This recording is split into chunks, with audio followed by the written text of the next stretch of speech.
The Opinion Line on Corks 96 FM. Today is National Workplace Wellbeing Day.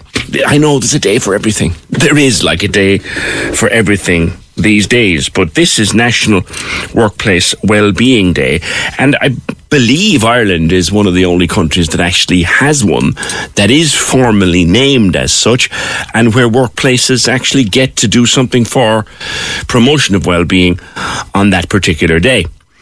And one man who talks a lot in his work about being well in your workplace and the importance of a comfortable workplace and the importance of a workplace where you are cared about is a man I've not had the pleasure of speaking to for many years on the Opinion Line, or indeed in person, and that's the great Michael O Doherty. Michael, good morning.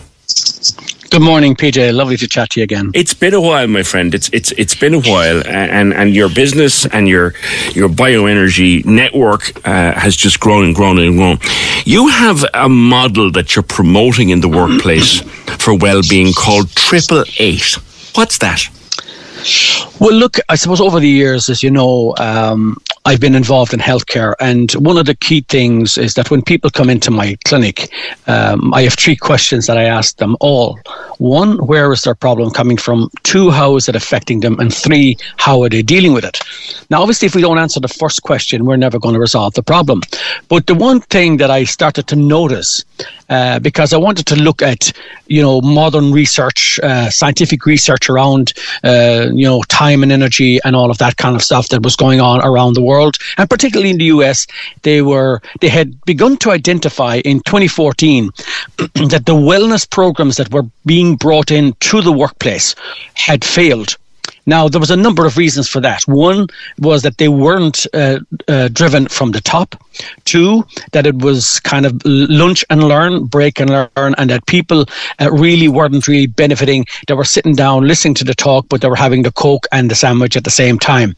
So it was kind of there was really no monitoring of the programs. So they did statistical analysis on it, and they discovered, which is well published and well documented, even in the Journal of American Medical Association, where they found that statistically that the difference between those who attended those programs and those who didn't, that there was very little difference. Now, it was simply because of those reasons that I stated. So what I started to see coming into my clinic was, I put a whiteboard up on the tape on the wall, and I wanted to look at people's model of living. And what I was noticing was that people were getting up. Let's say, for example, somebody was getting up at 7 o'clock in the morning. They were ending up coming home from work at 7 o'clock in the evening. Now, some people would be self-employed. Some of them would be employed, but it would be employees, and whatever. And so that was from 7 to 7. That was 12 hours. They were going to bed maybe at 11 at latest, and getting up at 7. That was 8 hours. Mm-hmm. So there's 24 hours in a day. So 12 and 8 is 20. So they had 4 hours for themselves. So then I started breaking that down and saying, okay, so in that you had 12 hours working, you had 8 hours sleeping, and you had, or maybe 7 hours sleeping, and you had 4 or 5 hours for yourself. Mm-hmm. Now, how much time of that was spent maybe going to the gym, on the phone, or whatever the case may be? And then I took the next step down, and I started looking at people's sort of model of eating or behavior around their eating. And suddenly it's the coffee and the croissant in the morning, it's the break in the mid-morning, maybe fasting in the morning, maybe not having a proper lunch, a sandwich or something like that, not taking the proper time for the lunch, not taking the proper breaks, and then getting into the car and driving maybe an hour home, and that doesn't take into consideration a sick member of family at home, a sick child, or you might have issues yourself at home.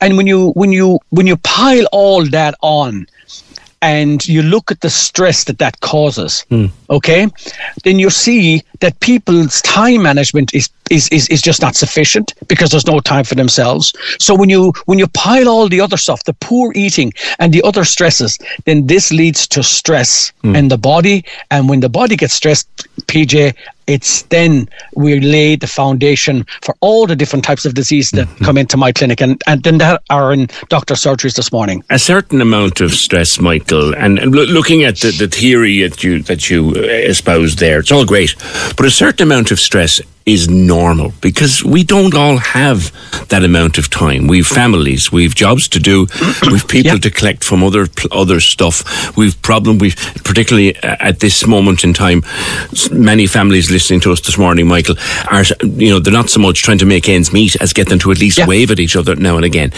There's an inbuilt stress there. People are taking on a second job in the corner shop at the Saturdays to make a few quid. So is this plan of yours, is it practical? Can you do it? Oh, absolutely, it's practical, and particularly for people who end up ill. The key to it is when you get ill, time becomes relevant. That's the saddest thing about it. For the first time, when people get sick and end up maybe with some serious disease or get burnt out or, end up suffering from depression and anxiety, medication can't be the solution. The second thing that we have to learn to manage is our energy. If we can't manage our time, we have to manage our energy. So what happens is we start substituting, getting our energy from stimulants. So it's a very good question you're asking, that we have to, throughout the day, all I'm saying to people is this. We now know scientifically and medically that every hour and a half that the body goes into recovery. Okay? If we could take 15 minutes in the morning just to relax, if we could take our lunchtime, as in 1 to 2, to sit down, to have our lunch and have that for ourselves, get out and get a walk in the fresh air, if we could take 15 minutes in the afternoon, now that's 1 hour for yourself in the day. So we might think, I'll take a break and I'll go and I'll have a coffee. But what about if you took a break and you sat down and you just did a little bit of breathing and relaxing, and you went outside in the fresh air and just forgot about the phone, don't be connecting to situations that are not relevant. It's about taking these little intermittent, short-term, even 5 minutes. Right. Because if we allow the day's stresses to layer, okay, we're going to be good for nobody, not even ourselves. So the whole idea is that we need to learn to manage our energy and manage our time. What I'm saying to people is this: 1.6 million plus people are, waiting for hospital appointments. Yeah. Don't end up at the back of that queue. What can we do to prevent that? And this is the great thing in workplace. What I'm seeing are people coming in from the workplace, employees, and you're right, society unfortunately has forced people to go out and to get 2 jobs. Husband and wife has to work. So life is a continuous stress, and the problem is when you're continuously stressed and you adapt to that as a normality, our body starts firing out all the stress hormones, and here's what happens: the gut tightens. When the gut tightens, the serotonin pathway, because 80% of our serotonin is produced in our gut. When that serotonin pathway is altered, that in turn converts to melatonin. So what happens is our mood goes down. Exactly. So, but the thing is, our mood goes down when that serotonin pathway becomes disrupted because of our stress and poor time management and lacking energy and pushing ourselves all the time. It means we're not producing the actual serotonin in our gut. What happens then, of course, we're not converting that to melatonin. So now we have low mood, low energy, poor sleep. And this is just a cycle that society is in. And the bottom line, when we look at the serious increases in diseases, I mean, we just got to go back and just find little bits of time throughout our day. As I said, 5 minutes. 5 minutes in the hour. Time for you, PJ, because it's no good waiting until you get sick. When a doctor says to you, you have an autoimmune disease, you have a rheumatology issue, you have depression, you have cancer, you're burnt out, and you're saying, God, I've got to keep going. So what I'm saying is, yes, you can recover, number one, but number two, there's this model that they operate with in the military, and they call it the 3-foot world. Okay? So if everybody out there was listening now and say, no matter what stress you're under, operate the 3-foot world. Now, I'll explain it again why they come up with this idea. But the 2 key points it talks about in the 3-foot world is this. 1, focus on what matters, and focus on what you're in control of. If you focus on what matters, you, your life, your family, your health, your job. But what happens is we start focusing our time and energy, PJ, on things that are not relevant. What's happening in Afghanistan and Iran or America, they're not relevant. We start concerning ourselves with, maybe members of our family that, are causing us stresses and issues. We concern ourselves with issues down the road or someplace else that have no relevance in our life. So if we focus our energies only on what matters, and then take control of what we're in control of, take the little breaks, work with good nutrition, try to get as much time to relax, cut away from the phone in the evenings and get out and walk in nature. That's how we rebuild and recuperate and regenerate. Yeah.